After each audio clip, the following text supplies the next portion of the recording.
Good morning, ladies and gentlemen, or depending on what time you're watching this, good afternoon, good evening, or good night. Today is the day.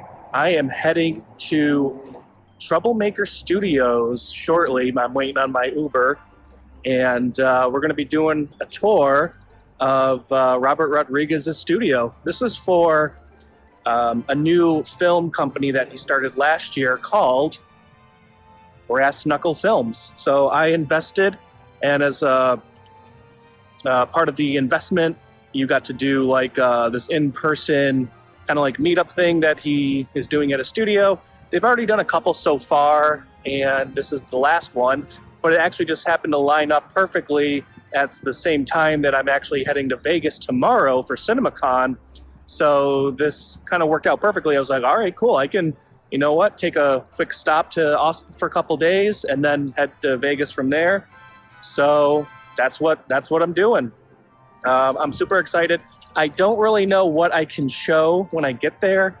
I don't know if like photos, videos are okay, so I'll find out once I'm there. I'll try to share as much as I can while respecting their, obviously, whatever they wish for people to do or not do while they're there. But I'm super excited. Robert is supposed to be there. This is supposed to be more of like a casual hangout, they said. I don't really know what that means.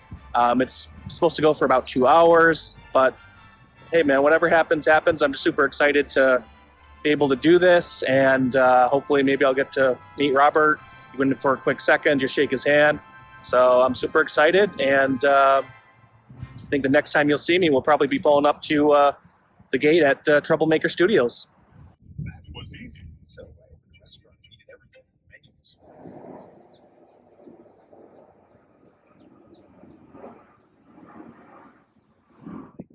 They wanted Billie Eilish type documentary. They're not care about. So all I can say is, and I talked to the shooter this week. Oh, Where? we're going to get several copies. Okay. But it's just money. Okay. Done like so.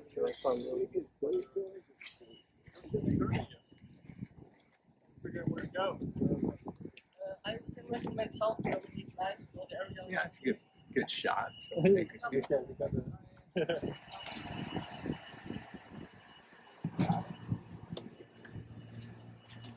Look at this good looking group.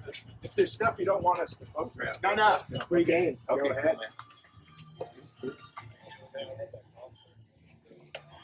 That's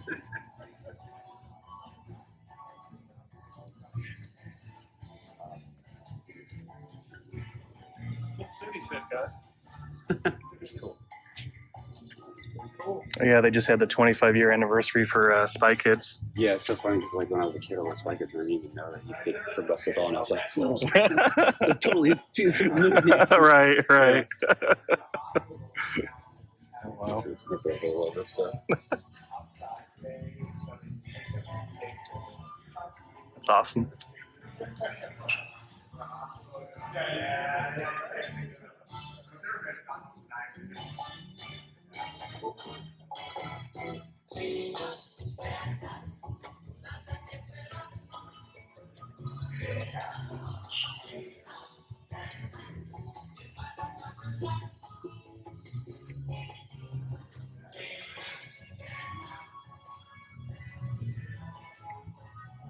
All the Spy Kids stuff, all the fake money they used.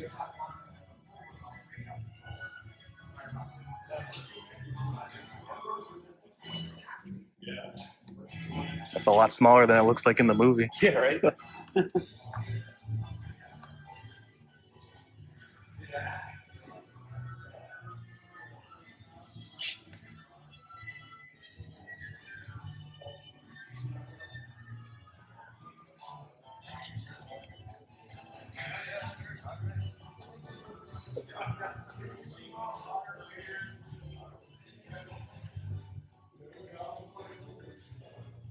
I wonder if this was from the set of the first Spy Kids movie.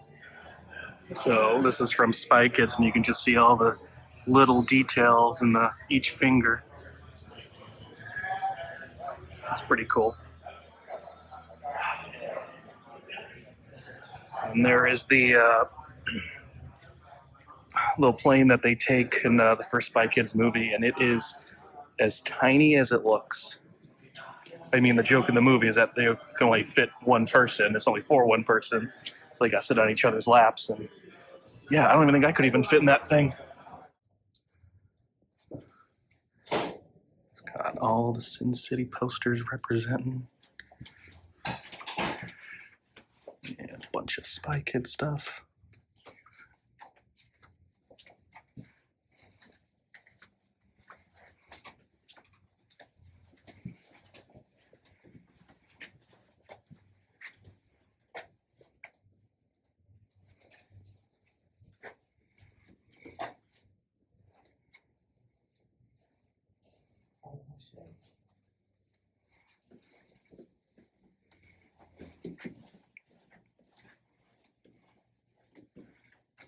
Oh, wow.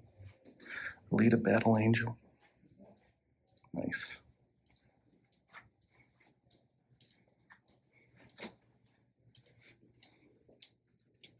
From Dusk Till Dawn.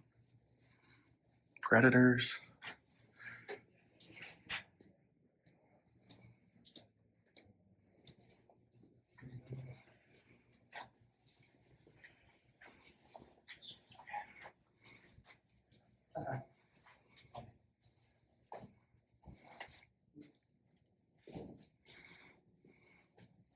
Oh, the Faculty.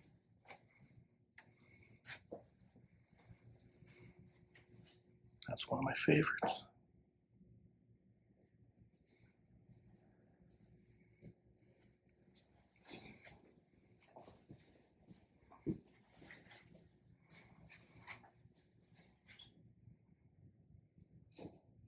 The first digital 3D movie was actually Spy Kids 3D, that then turned into a bunch of, and Jeffrey Katzenberg at Disney was like, 3D is the future, then everything started turning 3D.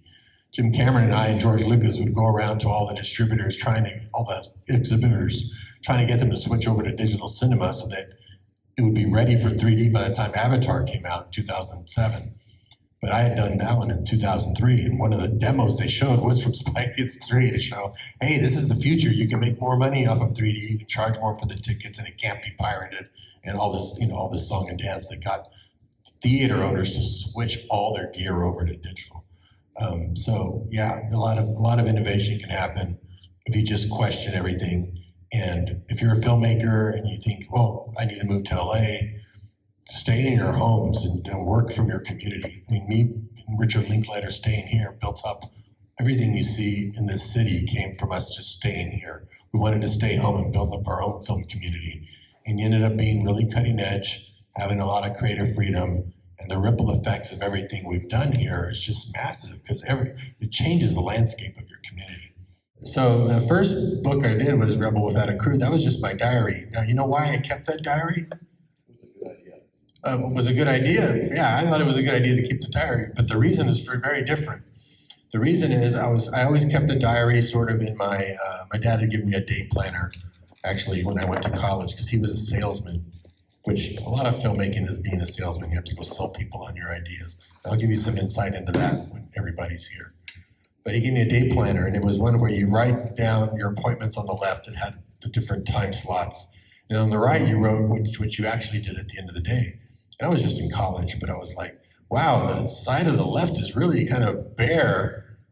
I don't have anything. Well, I don't have anything on the right to write about. It's because I don't have enough on the left going on. I need to start doing more shit on the left so I have more to write about at the end of the day on the right. So I started making goals like make a short film or start a comic strip, and then I would have more to write about. So that was my diary up until Mariachi. But when I was going to go do Mariachi, that was going to be a big investment. Everyone talks about how cheap that movie was. Like, when you're in college, that's a freaking lot of money. That's more than you have. You have to sell your body to science, you have to do all kinds of shit to get that kind of money. So I was like, I know I'm going to fuck this up, but I'm not going to know while it's happening. I'm only going to be able to know in retrospect because I'll be doing steps and then I'll see where I went the wrong way. I'm just going to have to keep track of it. So I kept a diary, a really detailed diary, so that I could look back and see all the things I fucked up along the way. So it was not supposed to be a book. It turned into a book about success, but it was to track my failures. So I knew I was going to learn, and that was the whole point. It was just supposed to be a practice film. And I didn't know what I was doing. It was a borrowed camera. Just imagine, I went down there and shot the entire movie over 2 weeks without knowing if one frame was even being exposed. I had to wait till I shot the whole thing, come back to Austin, send it off, fingers crossed, wait for the tape to come in, play it, hope some of it came out, and then be shocked that about 90% of it came out. The stuff that didn't, I was gonna go reshoot it, but I went, I'm just gonna edit around it, fuck this. Hey man, appreciate it. Where you from? Here. Nice. I live, you know where Copeland is between Elgin and Taylor? Yeah. Yeah, I got a ranch out there. Hey. Good, you need a ranch. Yeah, well, right now, especially with cows. Hey. Come on, scoot down.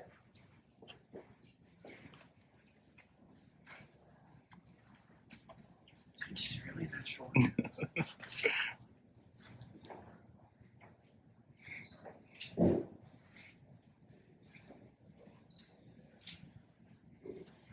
Hey everyone, scoot down.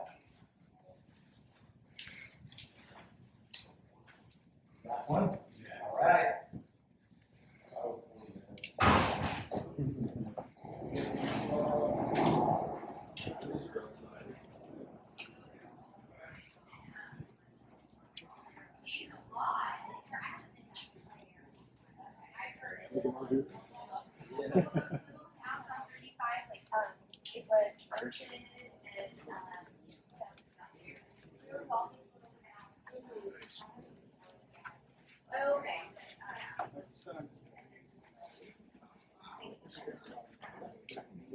Oh, no, I'm good, man.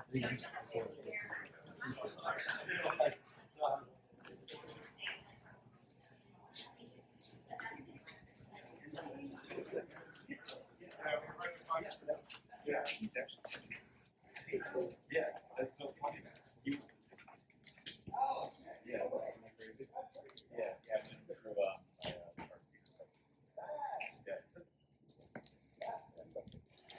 See, we had an 80s party here beginning of the year, so you'll see this was our Indiana Jones alleyway. You can see some of it. Ito's Clinic, where Alita walks out of around the corner here, has Ghostbuster slime on it. The stage, the green screen, you'll notice we had that big set on the left, and then the other one was Trading Places, which it's hard to tell because one of the people, they were stock traders that wanted to have this party, so we built all that for them. But yeah. Cool.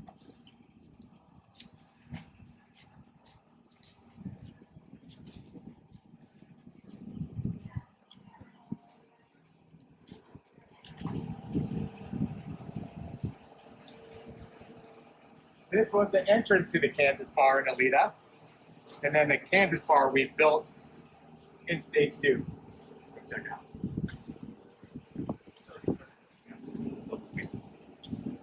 Yeah, Robert has got some amazing things for the bake here.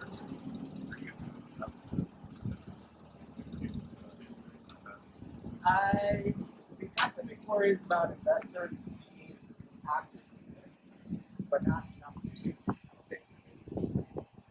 Ah. We'll have some information.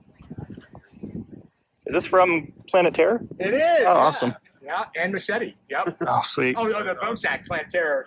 This whole thing was painted to look this way for the Steven Seagal fight scene in Machete. Yeah, that's awesome.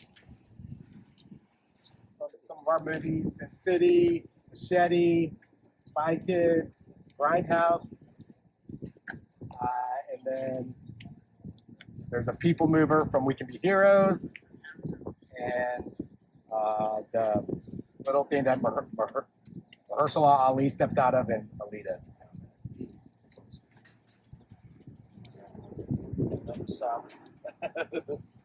So one of the things that Robert wanted to do when he got this property was he was shot after El Mariachi shot a couple movies in Los Angeles, and it was just, he's like, I wanted like the wardrobe changed on someone, and they would have to drive across town 45 minutes, get it, and come back. So he wanted everything on site, everything for pre-production, production, to post. So that building is where we have our wardrobe department, set designer that built the Alita set, who's worked with Robertson's from Dusk Till Dawn, the guy named Steve Joyner. Amazing. He works with Tarantino too, helps design all the sets and the look and feel of the movie. We have shop in there where we have like plasma cutters and wood cutters and 3D printers and everything that we do all of our own props, wardrobe, set building here on site. Wow. And so like Alita, like that stage space wasn't big enough to house everything. So we took over a lot of our movies. There's an awesome film society next door, which is a nonprofit. We'll borrow some of their stages, go find some old warehouses, spaces kind of by the airport, and use those too. All right, as I'm heading out, I just wanted to highlight these picture vehicles one more time. They said some of these were in Planet Terror, some were from Sin City, some are from Spy Kids, Alita Battle Angel. Pretty cool to see these. This looks like it could have been from Death Proof even. I think this is the one they said is from Alita Battle Angel.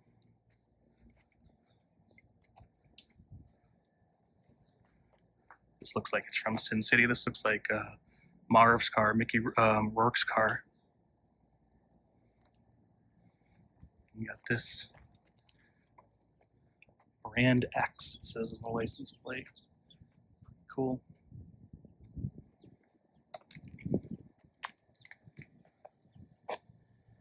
Very nice.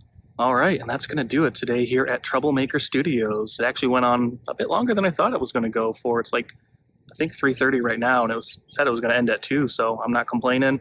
Robert was awesome. He was up there for a while just talking, and I felt kind of bad for him at the end because he was doing kind of like a meet and greet kind of thing, and the line was, of course, really long, but I got to get a picture with him, shake his hand, which is something really meaningful for me because he's a big inspiration why I got into film in the first place. I don't know if I ever told the story, but when I was a senior in high school, I just got back from a trip from Orlando, Florida, which was a big inspiration for me, going on the backlot tour at Hollywood Studios featuring Jerry Bruckheimer. And then the first movie I saw when I got back from Florida was Grindhouse, and it's actually the first R-rated movie I ever saw in theaters. It was an incredible experience, and just that trip plus going to see Grindhouse was like a big kickstart into me wanting to get into film or take that seriously. So this feels kind of like, and that was almost 20 years ago. Actually, it'll be 20 years ago next year that happened, and here I am. It feels kind of like a full circle moment where I can just come and do something like this, and I don't know. It's awesome, I think if there's one thing that Robert said that really I took inspiration from, I mean, there's multiple things, but the number one thing I'll go with is, he talked about like starting a company and then kind of forcing himself to make projects because he had that company. And I think that's something maybe I will look into doing when I get back home, is like I might, I've always wanted to start an actual production company and, make projects. And I never actually formed, the actual company itself, like going through like the business route, the LLC and whatnot. So I think that's something I might look into doing when I get back, and that will force me to have to like make these projects. So yeah, it's really exciting just to come here and yeah, it's awesome, man. So that's going to do it for today. I hope everybody that was watching enjoyed this. I know I had a great time. This was the highlight of my short trip here in Austin, and it was worth coming just for this alone, just to be able to see all this stuff and met some really cool people. There's a lot of people here, so yeah. All right. See you, chump.